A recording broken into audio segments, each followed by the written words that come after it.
Mr. Corey Rogers here with us as our guest lecturer today. Corey is an Augusta native. We were talking earlier, he graduated from Davidson in the 90s. We were talking about cool 90s music earlier.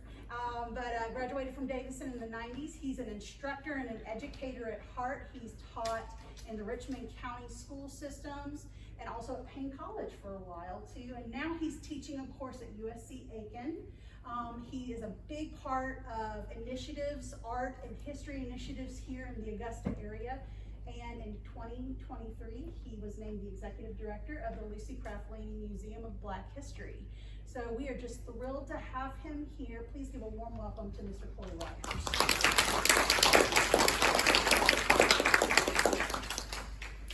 Good afternoon, everyone. How are you all doing today? Doing fine? That's good. That's good. One thing I want to mention, well, first of all, let me thank Nancy for inviting me out, Crystal as well, and the rest of the staff of the Augusta Museum of History. I always feel at home when I come here, so thank you for the invitation and the warm reception since I've been here today. Crystal mentioned something, and I'm going to just sort of piggyback and encourage you guys to come out to hear Mark Alberton. Mark actually, and this sort of connects my talk today on the oral tradition and the work that Mark does. You know, I sat for an interview with Mark before. I think it may have been 2 years ago. Time flies, you know, we just turned 50, and so I don't remember things and forgetting everything. I don't even remember what I had for breakfast this morning. So, but we sat a few years ago for Mark's documentary on Springfield Baptist Church. And so Mark does incredible work. I think he's even doing some work with the Augusta Jewish Museum. He's worked as a consultant with you guys on your oral history project. So I encourage you guys to come back and hear what Mark has to say. You will not be disappointed in any way, shape, or form. Last thing I want to quickly mention, since Crystal went there and mentioned Legos, we actually have a Lego model of the Lucy Laney Museum.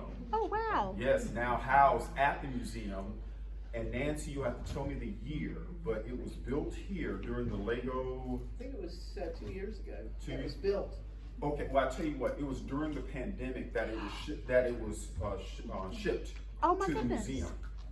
And it's heavy. I mean, like, it took myself and like 4 soldiers from Fort Eisenhower to move it from point A, and we were moving it around the corner and taking it down to the basement. But what happened, we have a what we call brunch with Santa every year at the Laney Museum.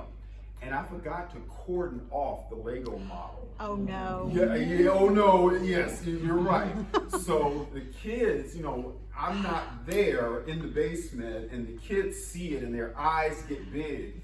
So what ended up happening, one of my, well, he was older than me, but a guy, Brent Gerard, who went to Davidson, he's a senior pastor of a church called In Focus, and they have a neighborhood cleanup they do every month at the Laney Museum. So about 70 of their members come out to clean up the neighborhood around the museum. So I said, you know what, they got about 1,000 members, literally 1,000. They've got to have a Lego master somewhere in their church. And so I was like, Carla, Brent, I need help. My Lego model is falling apart. And sure enough, they had 2 guys who were seniors in high school, and they came through and they had a little work crew, and they were putting the walls back up and stuff like that. Oh, so good. Oh, it good. really catches everyone's attention. So definitely you get a chance. The Lego experience here is an awesome one, to say the least. So today I would like to talk to you guys about the power of the oral tradition, and sort of as a subtopic, everyone has a story to tell. I find myself saying that quite often these days, because over the years that I've worked here at the Laney, Museum, worked here in Augusta, you know, I will approach people about telling their story. And oftentimes you get people, they'll say, well, I don't really have much to say, or they'll say, you know, I'm not really, you know, I'm camera shy, or whatever the case is. Yeah, when they sit down, you get them in front of the camera, they get comfortable, and then they just start spilling the tea. And everything starts coming out, you know. So everyone does have a story to tell, a very unique story to tell. And what I'd like to do today is talk a little bit about sort of my journey, sort of how I got into using the oral tradition as a tool to capture the history of not just of this community, but of my family, and just talk a little bit about the importance of it. And then I guess maybe during the Q&A is probably the best time because I see that there are a lot of individuals here today that represent various groups in this community, from my AJM family down here, my CCBA family. I see Gary Tom here, and so maybe some of these groups can talk a little bit about their ongoing oral history initiatives and the things that they're doing to document their stories here in the Augusta area. So, oh yeah, I know what you're saying. That looks like a lot to cover in about 30 minutes and everything. Nancy, trust me, we will not be here until 2 o'clock. We will not need a break in between. I'm gonna get through all of this, but I wanted to kind of break it up this way. And so listening to adult conversations. And then I want to talk a little bit about my sort of start with my professional background, and that would be seen through the lens of Dr. Bill Hine at South Carolina State University and taking his family history course, and that kind of opening my eyes to a lot of things. I need you to interview 4 people. So those are the words that were said to me by a former employee here at the Augusta Museum when I interned here in the summer of '98. Stories from the greatest generation. So I'll talk a little bit about my connection to the CSRA World War II Oral History Project. Voices Speak at the Laney Museum of Black History, and that's just sort of our ongoing initiative to capture the stories in the Augusta area. Bringing 2 communities together. So I just talked with Crystal, I guess maybe a week ago, but Crystal Kwok, you may remember, did Blurring the Color Line. And I want to talk a little bit about the oral histories that she was able to gather during that experience, and just how much fun it was to see 2 communities come together. It looked like a tank, and that was taken from an oral history that I did during the 1970 Augusta riot. And I'll explain to you what I mean by it looked like a tank. Reflections of May 11th and 12th. And then turning oral histories into comic books. So, people often say, well, you gather all these stories, and what do you do with them after you've gathered these stories? People use them to write books, as in the case of the World War II project, where there was a book that came out of the process of all the oral histories that were collected. Well, for me and several others, we decided to do a series of comic books. And so I will end my talk today by talking a little bit about the Golden Blocks Legends comic book series. And if you got your raffle ticket, we're going to raffle this off. And so someone today will leave with this great comic book. Okay, so we'll talk about that in a moment. So, listening to adult conversations. So let me just start off by saying this. I grew up in an era when kids were to be seen, but not heard. And I kept thinking about, as I was preparing my notes for today, sort of my first foray into listening to the oral tradition, listening to these stories, came when I was very, very little. 8, 9, 10 years old, sitting in the family room in my grandparents' house in Columbia, South Carolina, listening to these stories. And my grandfather, who's right here on the right photograph, and you see him on the left here. Oh yeah, you know what? I bet you I could do this, can I? Is there a zoom? Not a zoom, but a pointer. Yes. Oh yeah, pointer. Is there a pointer on that, Nancy? Yeah, there it is. Oh yeah. So here's Granddad in France in 1945.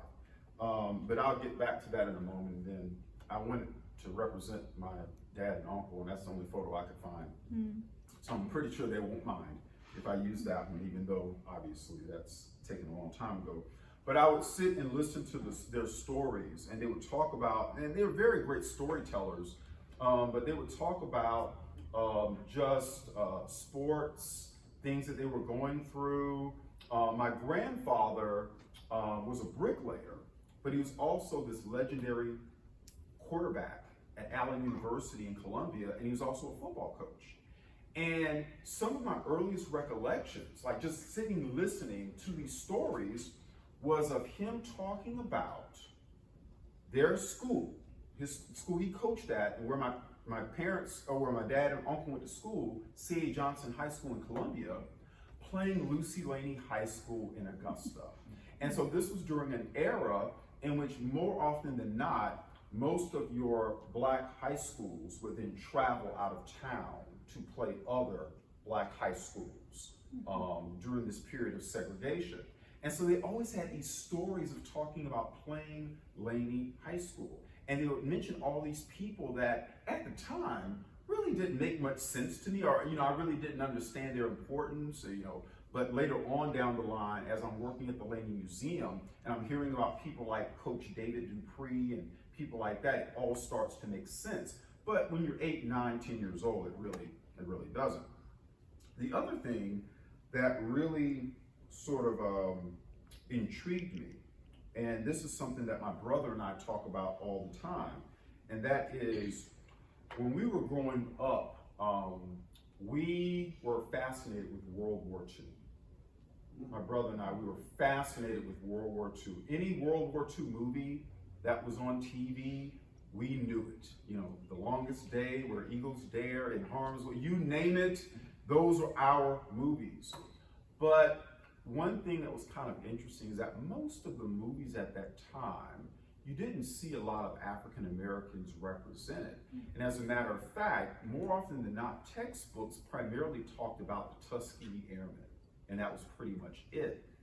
Well, probably when I was in high school, my grandfather mentioned something about the war.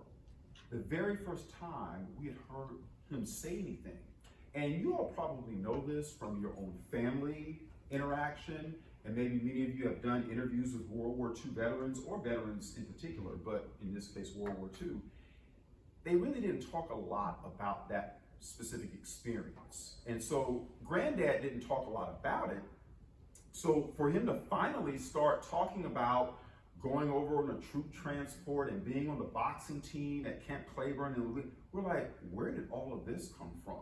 And it really opened my eyes to the power of the story, because these stories were fascinating, they were captivating, and it would really kind of order my steps, if you will, sort of at my next stop, which was in college at South Carolina State University. So while at South Carolina State, one of my professors, well actually he taught, I think I had 4 or 5 classes from Dr. Bill Hine. I took family history, several other classes from him, but he's the one who really sort of opened my eyes to the power of the oral tradition. In our family history class, we had to interview a family member. So I decided to interview my great aunt, Carletta Rogers, my grandfather's sister. And she really had some fascinating stories to tell and things to talk about. And so, Dr. Hine really just kind of took it to the next level in terms of my understanding of how powerful the story could be.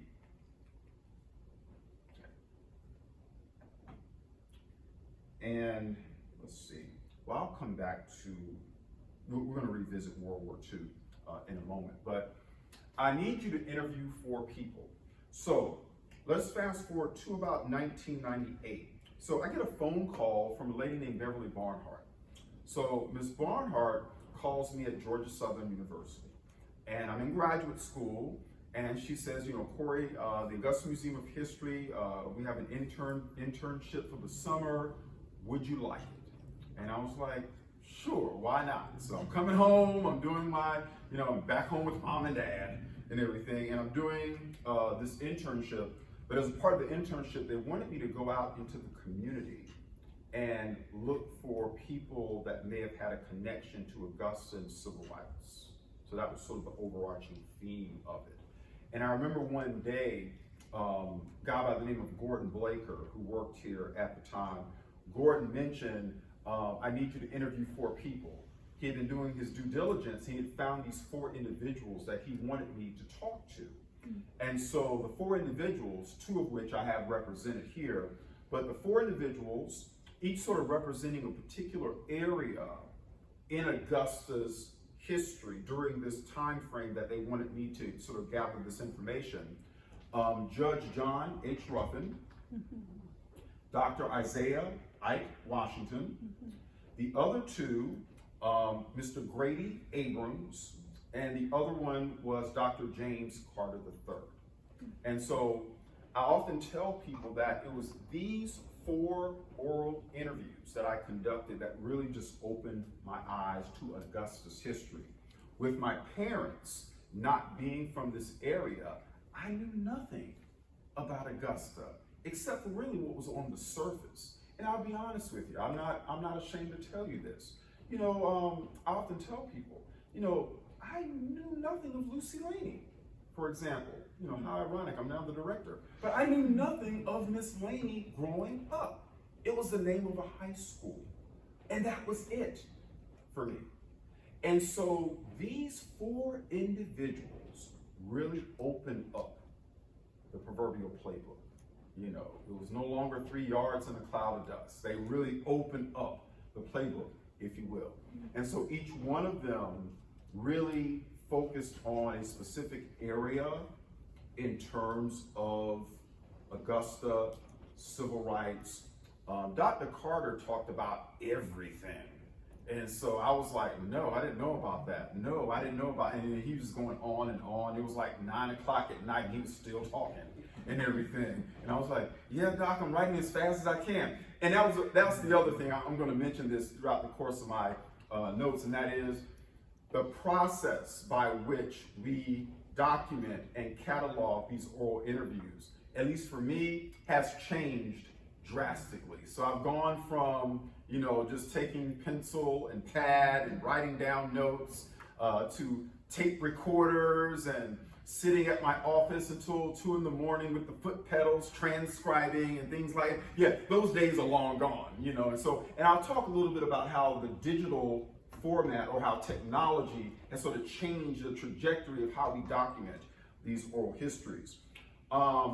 Grady Abrams, his oral history, his sit down that I did was quite illuminating because for the first time in 1998, it was the first time I'd ever heard that there was a thing called the Augusta riot in Augusta. It's the very first time. And he turns to me, he's like, Corey, did you know there was a riot? I was like, no, I didn't, Mr. Abrams, but I'm listening. So he really opened my eyes to a lot of the things that eventually would come back to be a part of my life at the Laney Museum. Okay.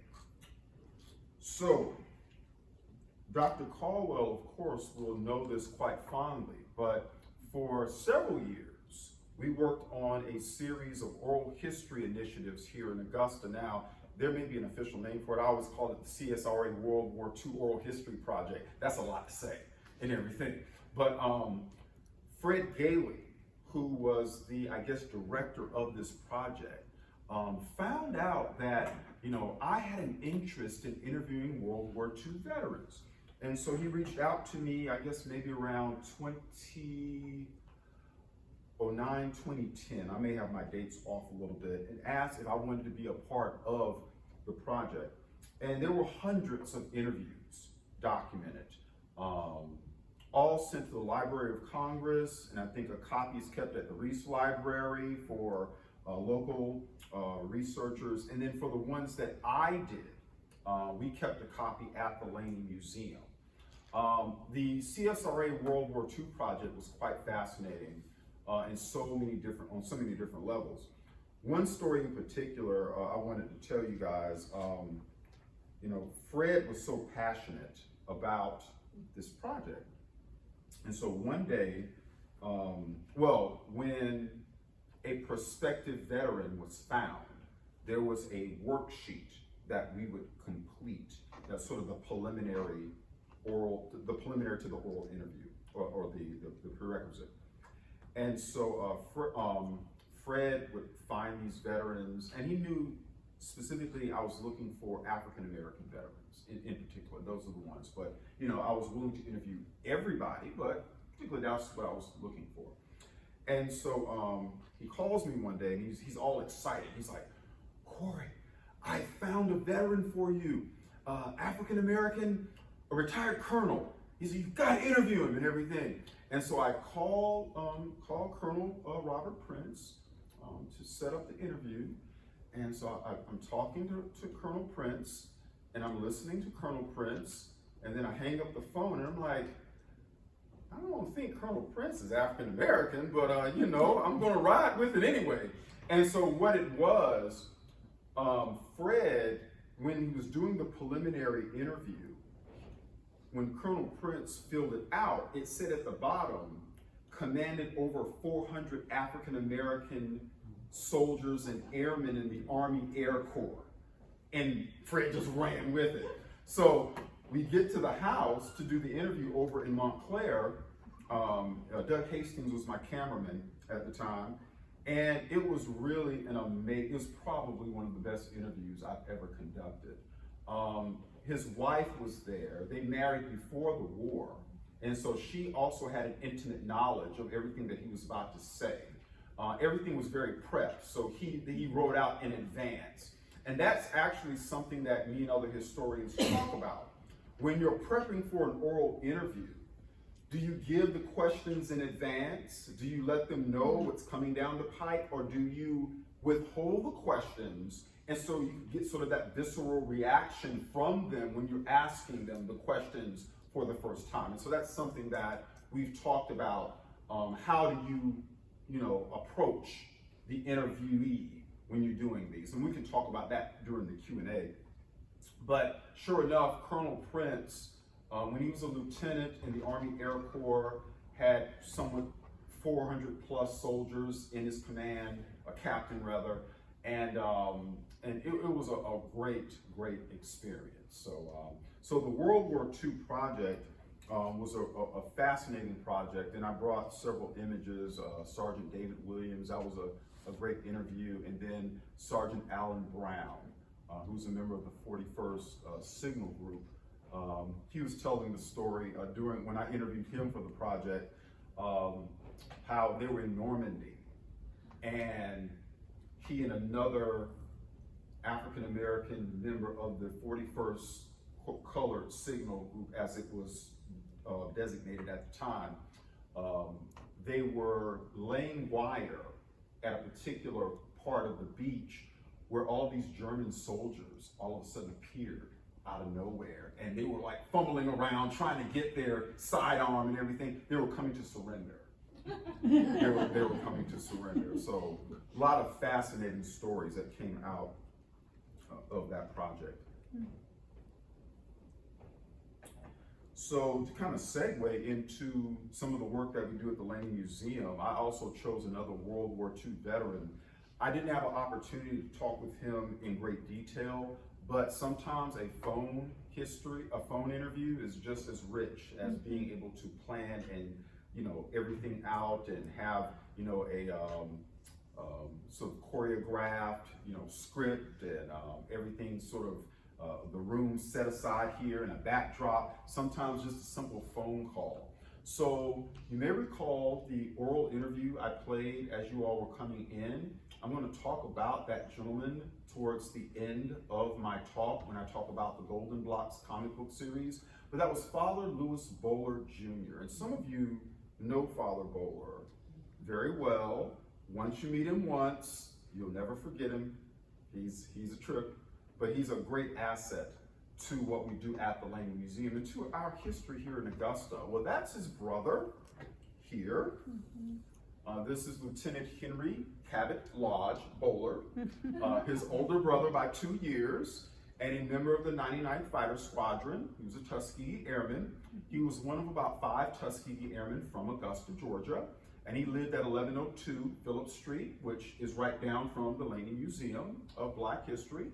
And so, unfortunately, and I hope Father Bowler doesn't mind me saying this, but he and his brother had a little bit of friction personally, and they never really got along in their later years.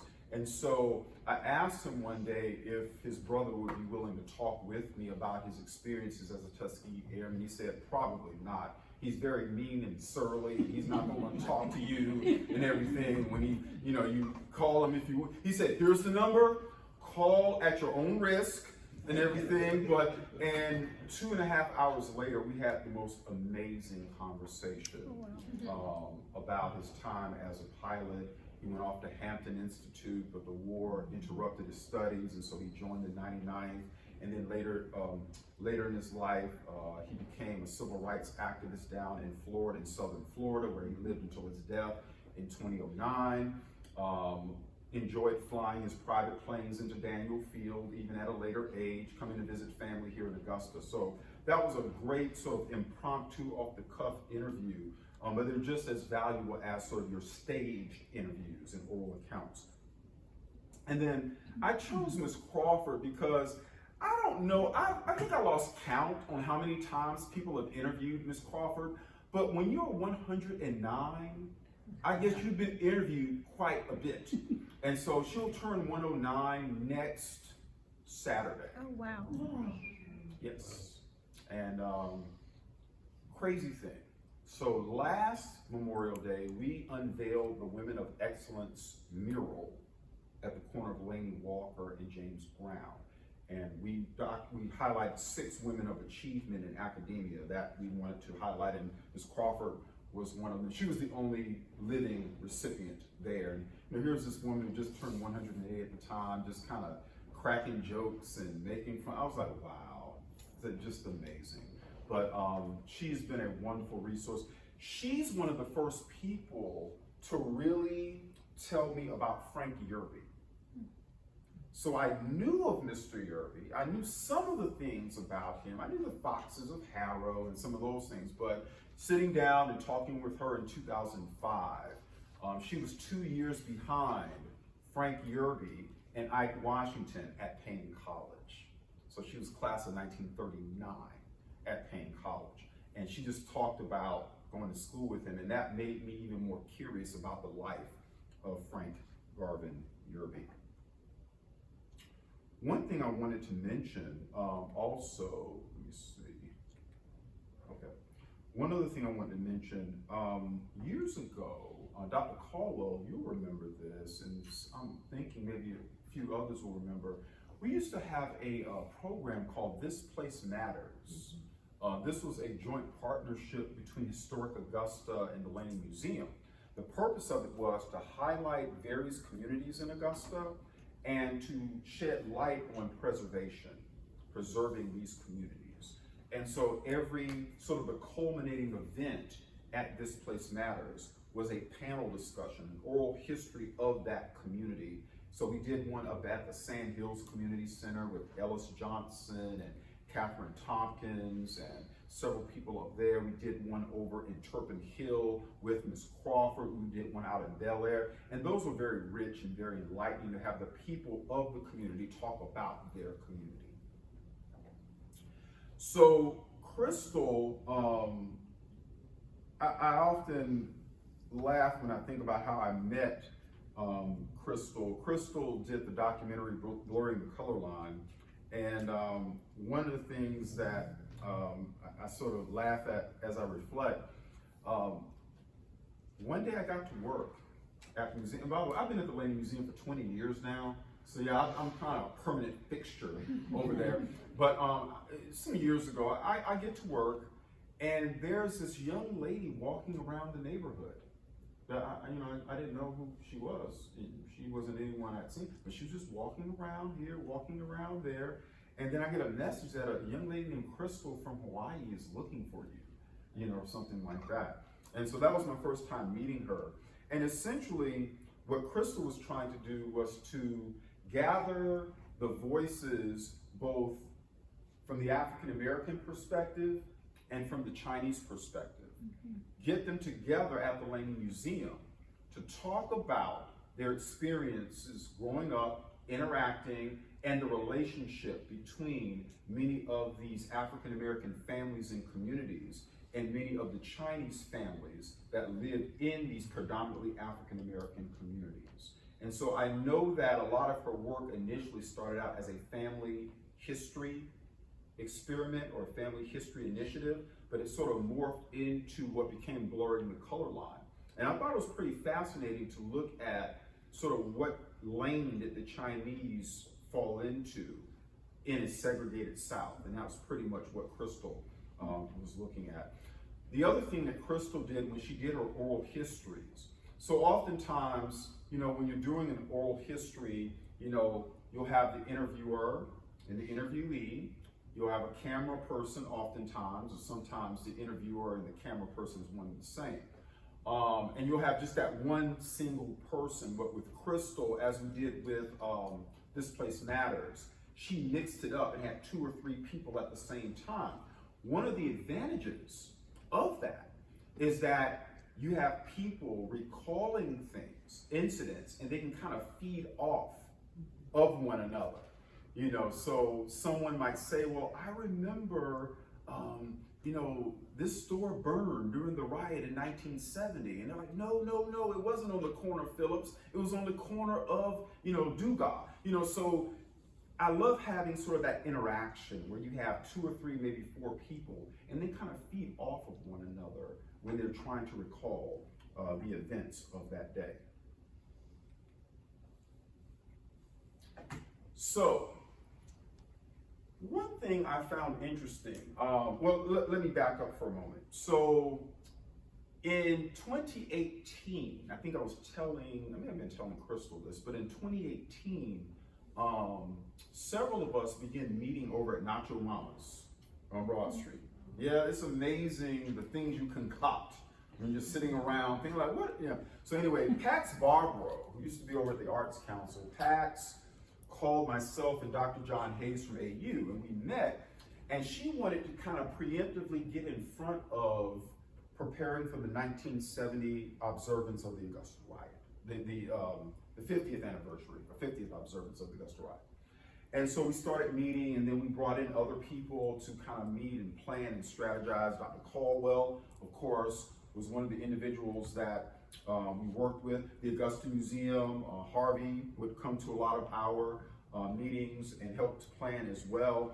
And as a part of our programming that we created and a part of the initiatives leading into the 50th, we want to do an oral history project.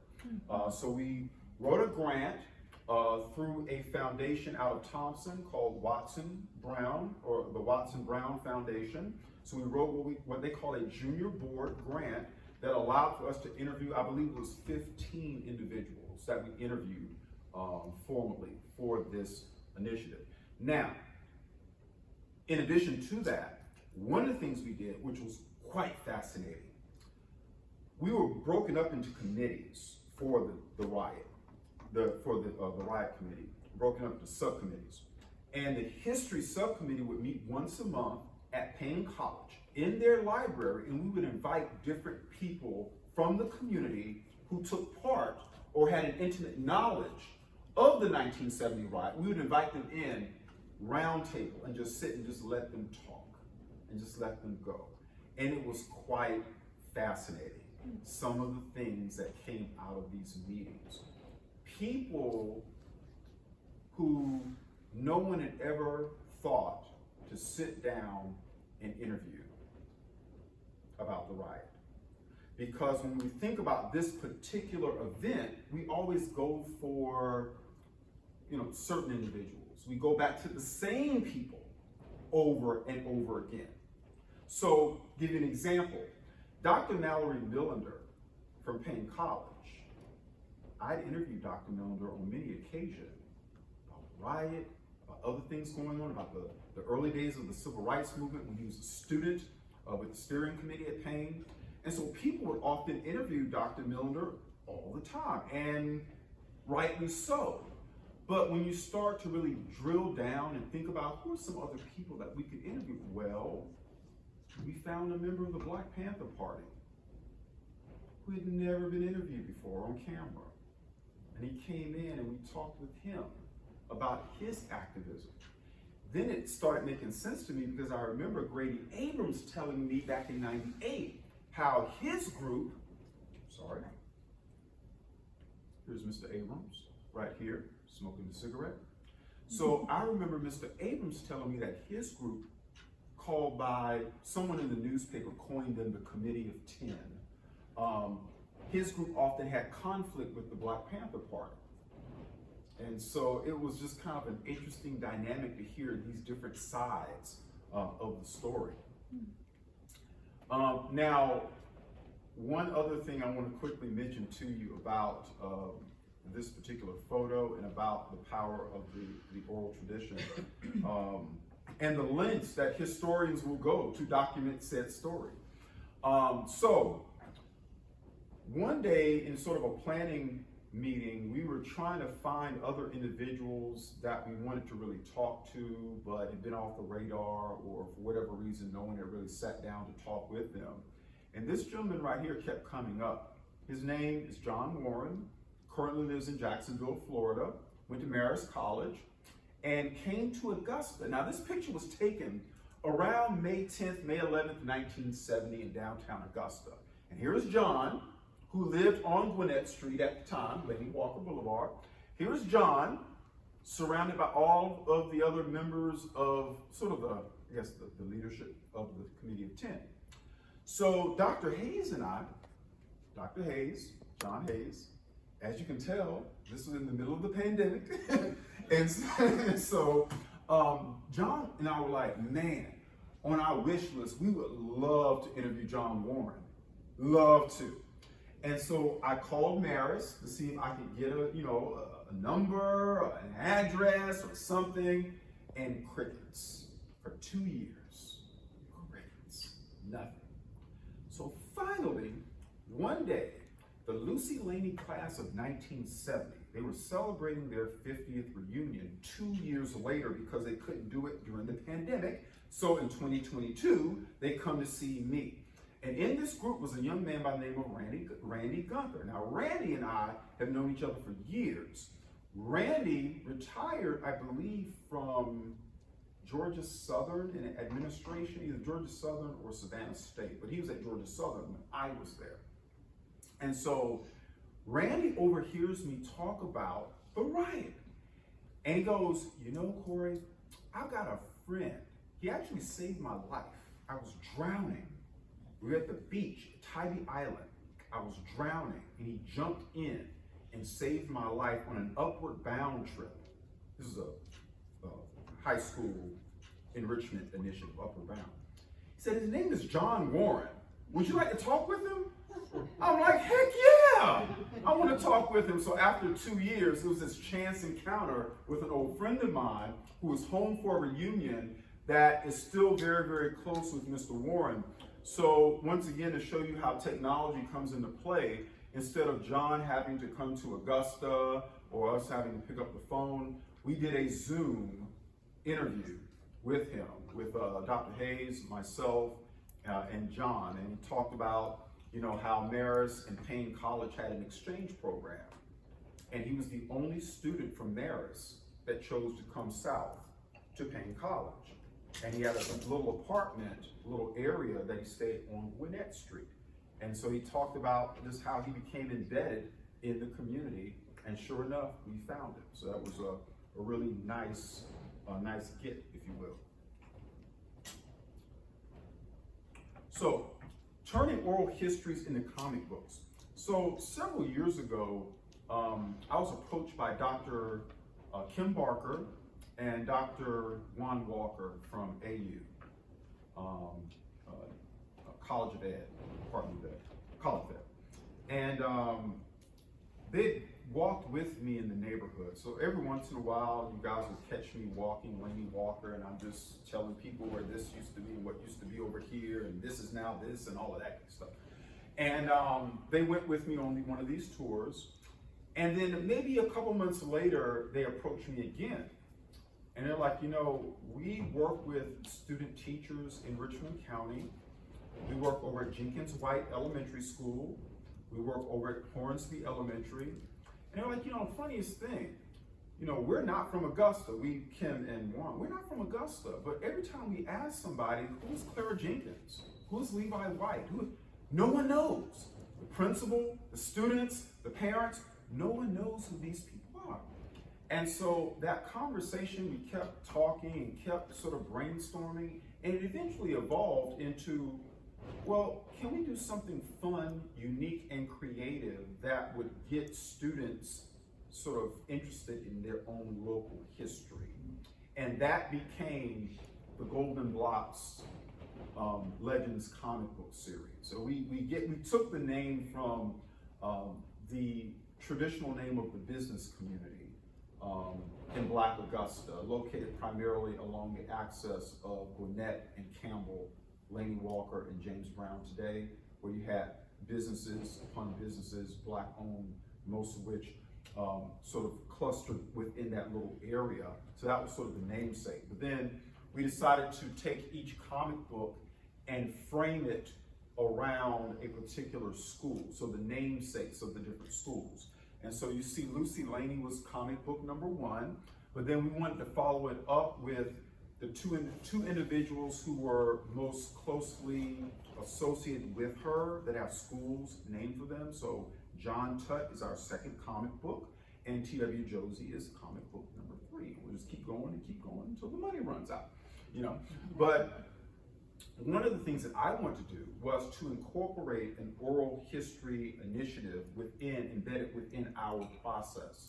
So I knew we were going to have a curriculum manual to accompany the comic. So for example, we built into the comic book rather, is built into it 5th grade and 8th grade curriculum, was what we primarily used. But we wanted to have a curriculum model to accompany that. So there's a book, companion book that goes along with it. And we wanted to have an oral history for each comic. So we tried our best to find someone who had intimate knowledge of the namesake. So Lucy Laney, we found Father Goldberg. Turns 97 this year. It's a little, you know, he was a child when Miss Laney was still here, but he still has an intimate knowledge of the community. So, and both he and all 6 of his brothers and sisters all attended Haynes, and so he was a likely choice. Also, for the Lamar Nursing School that Miss Laney helped to establish, we chose Bernice Bogan to interview her, who was a Lamar nurse with quite an extensive knowledge, one of the best interviews I've ever done. For John Tutt, which we're finishing up, that comic book will be out this summer. But for John Tutt, we chose a guy by the name of John Elam. Mr. Elam was a retired administrator. Unfortunately, we lost him last summer. He's 90 years old. And Mr. Elam was played football for Coach Tutt. Now, this is probably the only oral interview that I've ever done where the interviewee was talking in different voices. It was hilarious. He would actually do the voice of John Tutt. It was, so, you know, you often look back in retrospect at these larger than life figures, and then you kind of wonder, you know, well, how did they sound? You know, stature, how tall, and Mr. Elam was like, you know, Mr. Tutt was this, you know, short guy, he had a high-pitched voice, and so during the interview, whenever it was time for us to talk about Coach Tutt, Mr. Elam would go into the voice. It was so I tell the story, and actually, the family asked me to speak at his funeral, and I told the story. He was an avid golfer. So there were golfers upon golfers at the funeral. I told the story, and all his golfing buddies just fell out. But Mr. Elam is, you know, telling these amazing stories about Coach Tutt. And he's saying that he was not the best football player. So he was not first string, if you kind of know football terminology. He was second string. In other words, Mr. Elam was on the sideline. He was on the sideline, standing directly next to Coach John M. Tutt at a football game, at a particular game. So Coach Tutt was known for implementing punishment right there on the spot.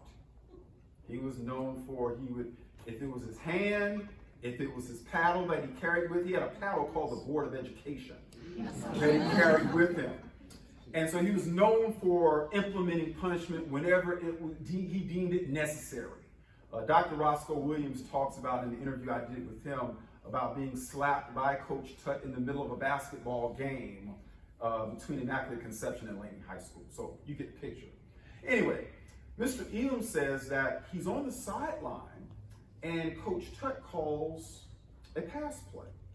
The wide receiver misses the ball. And then I'll just kind of recreate what Mr. Elam did in the interview. So he says, Coach Tutt then turns to him and slaps him on the sideline. So Mr. Elam's like, Coach, why did you hit me? I'm not even in the game. So then his voice changes into Coach Tutt's voice during the interview. He goes, well, John, it's like this. Had you been in the game, you would have missed the ball. So I'm going to go ahead and just slap you on general principle. So these stories were just so fascinating and so rich. And the transcripts of each of the interviews we did will be in the curriculum booklet for the teachers to use. Now, I mentioned that we use the 5th grade curriculum and the 8th grade curriculum as a model, but what we have found is that teachers of all grades have been able to use these comic books to tell the stories. There are about 7 of us that collaborated to put these together. So as I close out, I just want to talk about some of the pros and cons of the oral tradition, and then I'll just use the rest of my time for Q&A, and we'll go from there. Some of the pros and cons gives a specific point of view of a significant event. So, as I tell people all the time, if you're talking about a particular event, oral histories will then give you sort of a point of view of that event. Corroborates written accounts. Memory. One of the cons could be, story changes, you forget certain things. Waiting too long in your potential interview passes away. I've had that happen to me more often than I want to count. And so I always encourage people when they come to me, especially a lot of families who are doing family histories through reunions and things like that, do not wait. Do not wait. Go ahead, with the way we have technology today, go ahead, get the interview done.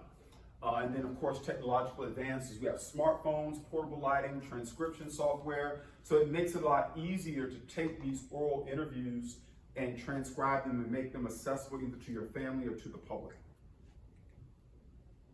And so what is the takeaway? And I chose this photo in particular. This photo was taken in October of 2016 at the dedication of the Mother Trinity marker. And it really kind of spoke to me in concluding this particular talk because of the community coming together, an entire community. And so oral histories are the stories of our community, and everyone has a story to tell. And we interviewed so many of these people you see in this photograph when we submitted our application for Mother Trinity in 2015, which we got in 2016. So just listen, everyone, don't forget that, when that person, you see someone, at the AJM or the CCBA or at your church or at your mosque or at your synagogue, and you want to sit down and interview them, and they say, no, I really don't want to sit down. I don't have much to say. Everyone has an important story to tell. Thank you. Correct or adjust an oral history to fit, and I don't have the right word, correctness of the history? Mm-hmm.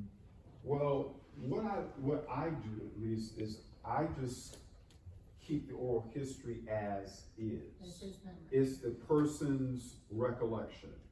Now, one of the bullet points I had up there is the corroboration of written accounts. Mm-hmm. So oftentimes what I'll use an oral history to do is to corroborate something that I already know, something that's already there, or vice versa, one or the other.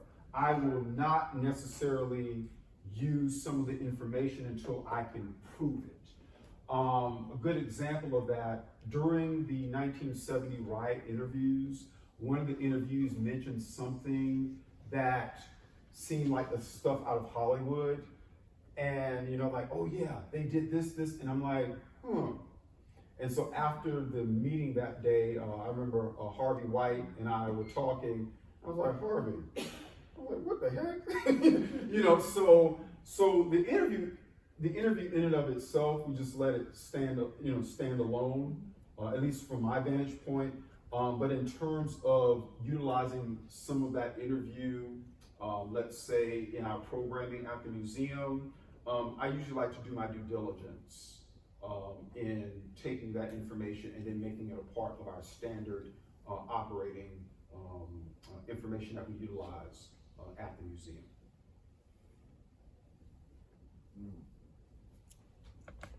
This is a little bit of a sidebar, but it's about the golden blocks. Some friends and I went down to visit the big, wonderful mural, and we thought it was just fantastic. And we also thought it would make a great tour for, the Visitors Bureau to like interesting things to see around Augusta. And we wondered if there might be anything like that in the works. So yes, and it's not necessarily a side note, because a lot of the oral interviews that we've conducted over the years, a lot of the information has gone into the creation of many of these murals. And so I'm not sure which specific mural you're talking about, because I think now we have close to a half dozen murals we've constructed, one going up right now at the corner of 12th and Laney Walker. That one's called Arts and Entertainment in the Era of the Golden Blocks. And so I am so excited. Every time I pass that mural, I'm like, oh my goodness. The Fitzjubilee Singers and Roland Hayes and Rosa Tutt and all of the people everyone's in this mural. And so to answer your question, we actually have an audio tour that you can do. We got a grant through Emory University to do an audio tour, so you can walk it with your friends, and it'll, not audio, a video tour, so it'll kind of show you exactly different sites, the murals and things, and sculptures. We have several sculptures, one in particular I'll mention just briefly before I leave. But yes, to answer your question, yes, in terms of doing something where people would just walk, we actually want to do something on a much larger scale than just beyond Laney Walker. Augusta has such a rich, deep history that, for example, we really don't have a freedom trail or a civil rights trail. And we could actually have one here in Augusta, from Springfield to Beulah Grove. We have a long trajectory of history. But anyway, yes, that's something that we've been thinking about. I love the public art on Laney Walker. We've got the one on Wallace Branch Library. That's the map of the Golden Blocks. We've got the new one going up at the corner of 12th, which is Arts and Entertainment. Then we have the Golden Blocks Legacy on front of what used to be the Pilgrim Civic Room. We've got Women of Excellence, I mentioned earlier, and then we have Embers of Hope, the one that Xavier Jones did right across from where Silas Floyd School used to be. The new one that's going up, everybody, May 30th, 10 o'clock, the Twig Street Roundabout. There's a 15-foot sculpture that will be, there's ribbon cutting. And this is Blacks in Medicine during the Jim Crow period. So it's a tribute to Dr. Stoney, Dr. James Carter Jr., Dr. S.S. Johnson, and the Lamar nurses. So please join us, May 30th, 10 a.m. Shut the roundabout down and we're gonna have a good time. Corey, you do a Golden Blocks tour yourself, don't you, sometimes? Yes, and so by appointment, usually groups, Nancy, school groups, church groups. Every year, the 8th graders at A.R. Johnson, after they finish testing, they come on over and we walk the neighborhood. And so if you would like to sort of go on a little adventure with me one day, just give me a call over at the museum and I'll take care of it. Anything else? Robin. You'll stay a few minutes afterwards if you want to go up and ask a question, especially about the oral histories. A lot of us are doing it now. You're doing it much, and I think Gary, you've done quite a bit over the Chinese Benevolent Society, so a lot of people are doing them now. Yeah, the CCBA, and Gary, I always mix the C and the C up, so the Consolidated Chinese Consolidated. I'm gonna get it right one of these days, Gary. I told you I just turned 50. But the Chinese Consolidated Benevolent Association did a series of oral interviews back in 2010. And those are now housed through the Georgia room, if I remember correctly. Yes, the Augusta Public Library. So those are some great interviews. Robin, you told me that AJM is now working on, you have an oral history initiative.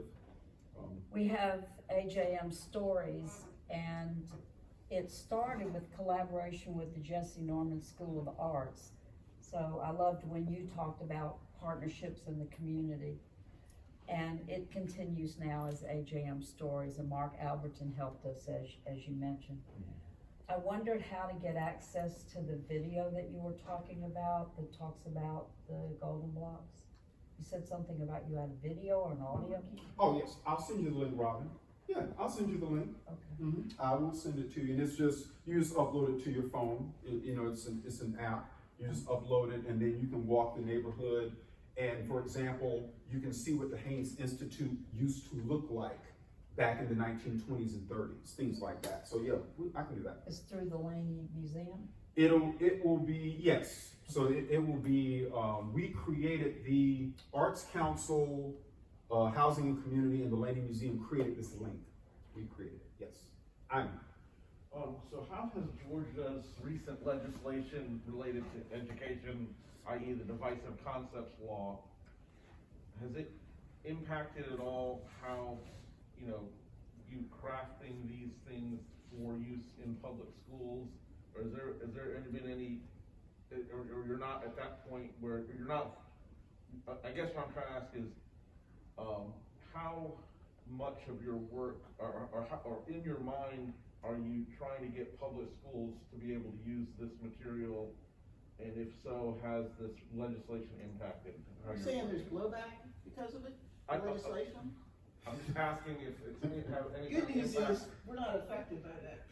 Exactly. We're not affected by that. Well, I'll say this, Nancy, I'll say this. So the answer is yes. Dr. Barker and Dr. Walker work directly with the school system. And so we have had an open dialogue with Richmond County. Now, I can't speak for the other counties because some counties are a lot more, than others. But with Richmond County, they've been very, very open. They love what we're doing. We've had a variety of teacher workshops. And hopefully by next year, we can start incorporating it into the classroom, the comic books, so in a much more robust light. Now, with the Augusta riot, a lot of the programming and a lot of the work that we created with that, I guess things have been stalled. That's the easiest way to describe it, because initially, what we were trying to do was to create a 40-page manual that would be used by Georgia history teachers and also by 11th grade and AP 11th grade.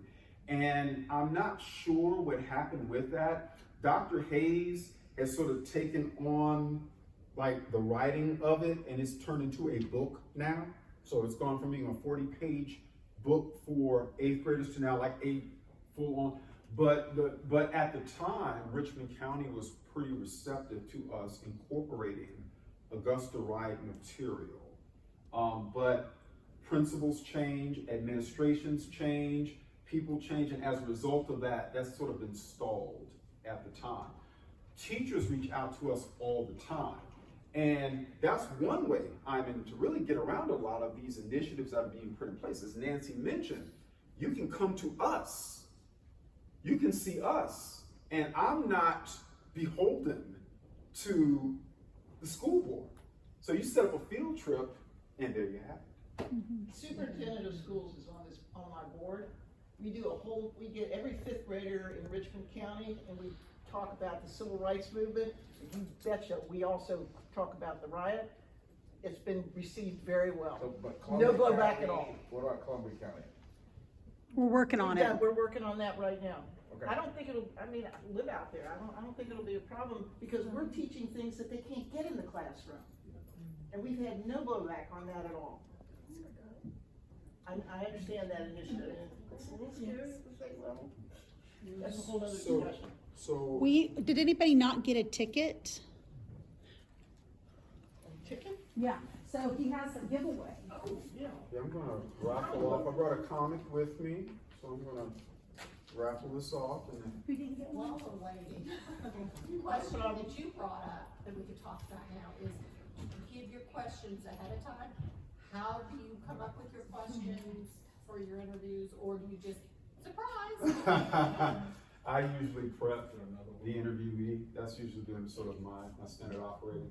I'll talk with them. Usually, you know, I'll usually make an initial phone call, or we'll meet and just kind of get to know, develop somewhat of a rapport. And then from there, we'll go with the actual interview itself. What I try to do in the interview is to get a little bit of background information, maybe the first 10-15 minutes. We're kind of breaking the ice. And then if that person is there for something very, very specific, let's say World War II, for example, then I will get into, well, what was it like being stationed in England in 1944? You know, and then we'll just kind of go from there. But yeah, I usually like to talk with them at first and kind of get to know. But I had a colleague, Dr. Alicia Griffin, and Alicia liked she'll set the interview up, but she wouldn't send a list of questions in advance. She wanted to kind of get a natural reaction from the interviewee. And so, you know, I don't know if it's a good thing, bad thing, a right thing, or wrong thing. It's just a preference. Corey, can I add something to that? Sure. A lot of times you sort of talk to an interviewee about the topics you're gonna be covering. Yeah. But not necessarily the questions, because sometimes in an interview, something comes up that you didn't know they knew or you didn't think about, and you want to be able to go off in those two directions. The other thing that Corey said that kind of goes back to your question about how accurate things are, is when we frame questions, we're not asking them their opinion on how effective the New Deal was. We're asking them, were any of these programs things that came to your farm? Mm-hmm. If so, how did it affect you? So you keep going back to their experience, because that's what you're trying to get out But of I've it. noticed with their experience, like in my case, I grew up in Miami. My grandparents, to me, was a big house. It was a Mediterranean type, and I just thought this thing was a castle. And I went back after both my grandparents had passed, and I was in my 20s, and I was like, what? No, this isn't the Got house. smaller. Yeah, exactly. And the good old days. Everybody talks about the good old days. Right. Okay, gas was 25 cents a gallon, but your car took so much. And there are certain things that you can check. I mean, you can go to the sources and Yes. check. And so you leave the interview as it is, but as Corey said, he's not going to use material that's not accurate in an exhibit at the museum. I wouldn't use it in a book I was writing. So you leave out the parts that their memory's not quite right on.